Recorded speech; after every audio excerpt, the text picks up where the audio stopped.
Coach is on the road. Introduce you to the MLB stars of the game. And I'm over here in the Atlanta Braves dugout, and I got the man here. I'm going to let him introduce himself to my Chicago audience. Jerry Kelenic.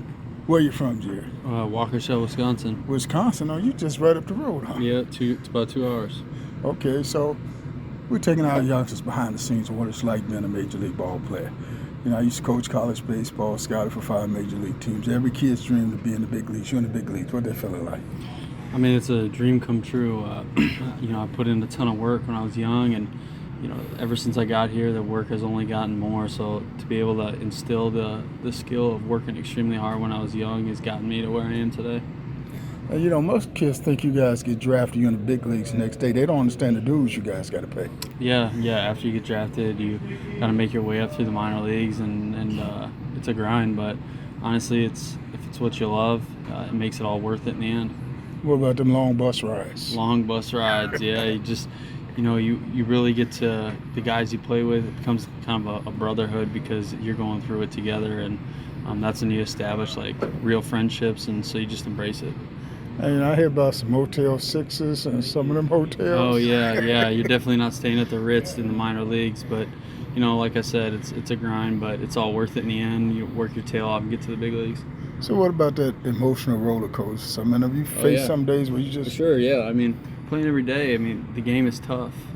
You know, it beats you up, and the biggest thing is, you know, the coolest part about especially this team here is that you have guys to help get you out of, you know, tough times, and you know, it's been refreshing being in this clubhouse with these guys, and you know, going through the ups and downs in the minor leagues as well. But to have a good foundation and good teammates is huge, and just, you know, embracing it is the biggest thing. And you know, I know, talk to most kids, you know, they idolize Jeter and A-Rod, so on and so forth. Who did you idolize when you was growing up? Yeah, I mean, Bryce Harper and Mike Trout were my two guys. Still are. Still always check the box score to see how those guys are doing. So I will always be a fan of both of them. You picked 2 heavyweights now. Oh yeah. You ain't playing, huh? I know, yeah, but it's all right. Like I've gotten to play against both of them, and it's been super fun. And I've always told my guys that the key to getting to the big leagues is getting exposure, scouts and all that. So what did you do to get yourself on the scouts radar? You know, a lot of it was perfect game stuff, Under Armour stuff. I even played in a double duty classic here actually when I was in high school, but then USA Baseball was really big for me, and just the travel circuit stuff. The biggest thing is just go play, like go, you know, wherever the competition is, go see where you stack up against the guys, and that's what I did, and got me ready. So you done named some of the most high-profile tournaments going on. Oh yeah. So you was the man, in other words. I mean, I tried to be, but the biggest thing is if you want to be the best, you got to play against the best. So I was just trying to find the best competition I could and play against them. So you ever hit that roadblock in baseball where you just feel like, I'm giving up, I'm walking away from this game? Oh, no doubt. Everybody in this clubhouse goes through that. But the biggest thing is kind of like what I said earlier, is that you surround yourself with guys that, you know, when you get to that point, there's guys to pick you right back up, and that's what, you know, a true brotherhood and, you know, being a good teammate is you know, what it's about. So let's talk about the draft. What round were you drafted in? I was a first rounder. Oh, you was the man. You was that, what we call in the hood, you was that got paid round. Yeah. So I mean, you know, you was waiting, kids waiting for that draft, on draft day for that phone call. Yeah. What was it like for you? I was super anxious, a lot of anxiety going into it. I was stressed out, but you know, the biggest thing is, you know, I played in all those tournaments, and I, you know, worked my tail off, and I knew that, you know, the rest was out of my control. So I tried to just take it, you know, one day, one pick at a time, and you know, I got picked by the New York Mets, and I was ready to go. So first round pick, that means you was scouting directors and all the regional scouts, area scouts, all of them talking to you. Yeah, all of them were, and like I said, I just went out and competed as best I could, and I played for a great organization. We were the Rawlings hitters at the time, but they're up in Racine in Wisconsin. But Yeah, that was about it. So you had to know you was going the first round. You was like on pins and needles. Yeah, we had some great talent. We had Gavin Lux, shortstop. Ben Norbert was our catcher. Owen Miller's a little bit before me, but I played with him a little bit. So we got a couple big leaguers on that Now team. you go name all the heavyweights that was on the team with you too. Okay, so I know you. I'm getting your autograph, but it's over. Last question.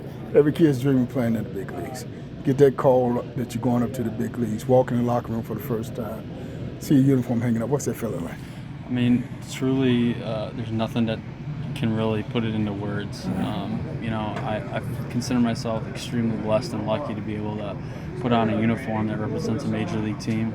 But at the end of the day, the coolest part about it is you realize that it's no different than it's the same game that we play even when you're in middle school and when you're in high school. And once you get past the fact of just the big leagues and stuff like that, it makes the game a lot easier. And so it's definitely a blessing, but at the same time, it's no different than playing in wherever you're playing.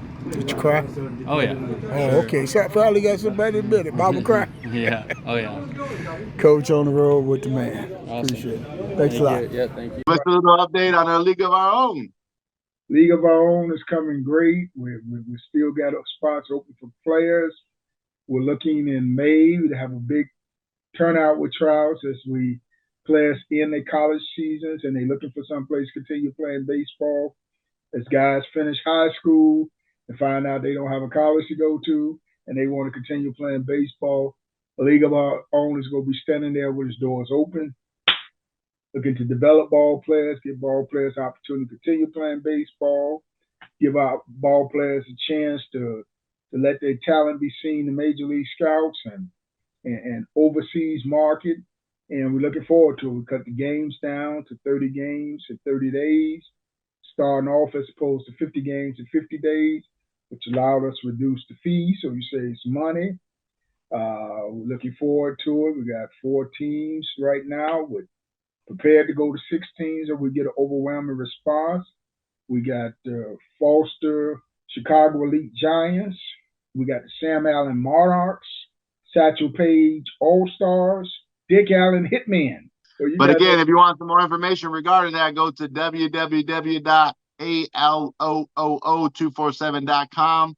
Again, that's ALOOO247.com, a League of Our Own. Players opportunity to play baseball. They want to play baseball.